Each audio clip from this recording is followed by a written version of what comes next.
Obviously, I'm sure everybody's heard the news by now that I will not be returning to ESPN. I found out this information a little earlier in the week.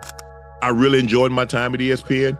It gave me an opportunity to bring my audience that saw me really just grow. I said, hey, they did what they felt they needed to do, and I'm at peace with that. But I just wish, guys, this thing could have waited until Monday. Shannon Sharpe just lost it all. A $6.5 million per year, job gone, but here's what ESPN doesn't want you to focus on. Sharpe didn't just get fired. He pleaded for more time, and the reason why changes everything. Monday. Before we get started, obviously, I'm sure everybody's heard the news by now that I will not be returning to ESPN. I found out this information a little earlier in the week, and really the only thing that I really ask is, like, guys, could we wait until Monday? My brother's going into the Pro Football Hall of Fame. I really wanted to be about him, and I wanted to be about my family. Just days before his brother, Sterling Sharpe, was set to be inducted into the Pro Football Hall of Fame, a historic moment. Making them the first brothers ever to receive that honor, Shannon got the call. ESPN was cutting ties, and his response? Please, just wait until Monday. And I apologize, and I thank all my fans for supporting me. Think about that. This wasn't just another corporate layoff. Sharpe knew this news would overshadow his brother's lifetime achievement. And guess what? He was right. Instead of celebrating a legendary career, the sports world is now dissecting Sharpe's downfall. The timing, brutal. The backlash, even worse. But here's the real question. Why did ESPN wait until now to fire him? Because this wasn't just about ratings. It was about something far darker. Let's cut through the noise. This firing always came back to one thing. The $50 million rape lawsuit hanging over Sharpe's head. But here's what most people missed. ESPN knew about this for months. So why act now? Because settling the case wasn't the end. It was just the beginning. Sharpe quietly paid an undisclosed amount to make the lawsuit disappear. No admission of guilt, no headlines, just gone. And for a while, it worked. ESPN kept him on air, acting like nothing happened, but behind the scenes, the clock was ticking. Because here's the catch. Settling a lawsuit doesn't erase the damage. It doesn't unleak the audio, and it definitely doesn't convince Disney ESPN's parent company to ignore a scandal that could tank their family-friendly brand. And then, the recording surfaced. The one that changed everything, suddenly. This wasn't just about legal loopholes or quiet payoffs. This was about proof. The kind of proof that even $50 million can't silence. So what was in that audio? And why did it force ESPN's hand now? The truth is even uglier than you think. This is the moment everything changed. Tony Busby, the attorney representing Sharpe's accuser, didn't just file a lawsuit. He dropped an audio bomb so explosive it turned a legal battle into a public execution. I don't know. Anything I say, you're just gonna like get mad at, and you're just gonna hang up on me. So I feel like I'm not gonna hang up on you. Here's what it is. What? What does that even mean? Nothing yet. You want to be a to me now, so I don't want to be. Don't manipulate me. Oh, Lord have mercy. If you say that one more time, I'm gonna choke it out of you when I see you. Oh, I don't want to be choked. Yes, you do.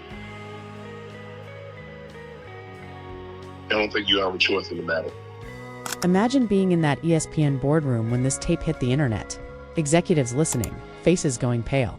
Realizing this wasn't damage control anymore, this was DEFCON 1 for Disney's reputation. Sources inside Bristol tell us the audio wasn't just bad, it was career-ending bad. The kind of audio that makes PR teams quit on the spot. And here's the kicker. Sharpe's own attempts to respond. They only made it worse. But here's what nobody's asking. Why did this tape surface now?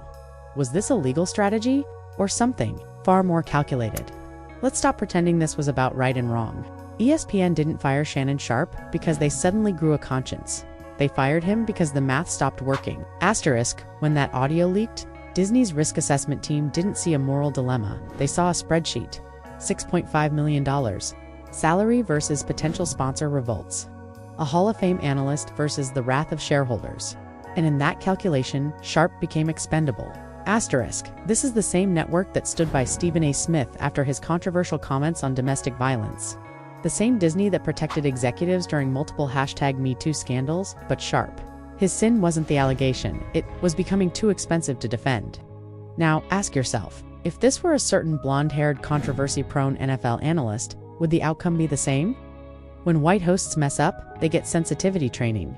When black hosts mess up, they get severance packages. But here's what nobody's saying out loud.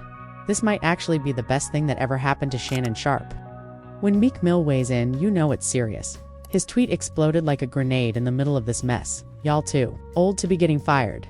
Just 9 words, but they cut deeper than anyone expected. Was this just another celebrity hot take? Or did Meek accidentally expose the uncomfortable truth about Sharpe's downfall?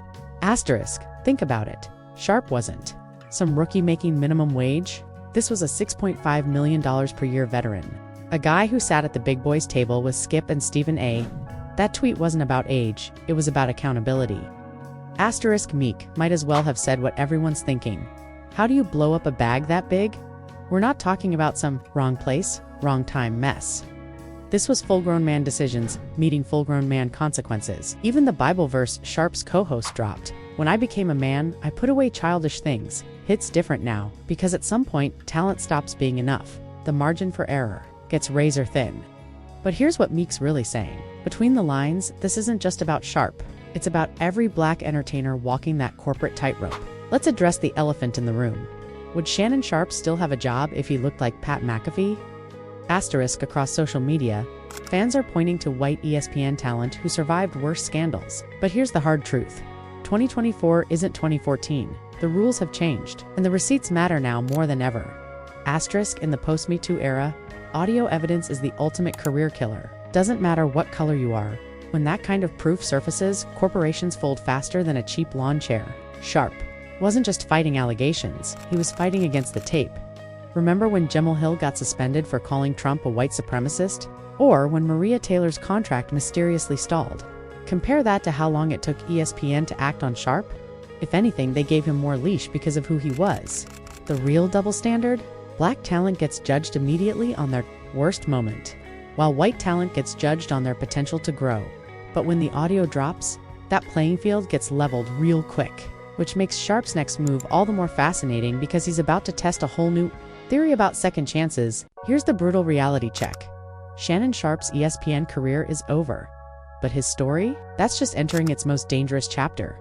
On paper, he's still got options. Nightcap, Club, Shay Shay, 3 million loyal followers. But in the shadows, corporate America is quietly crossing his name off their lists. Right now, there's not a single Fortune 500 company that wants their logo next to his name. Not until this storm passes.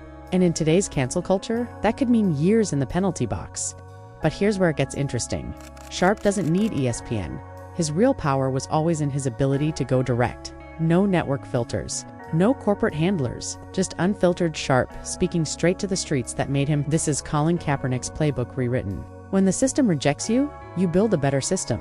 Podcasts, merch, underground sponsorships.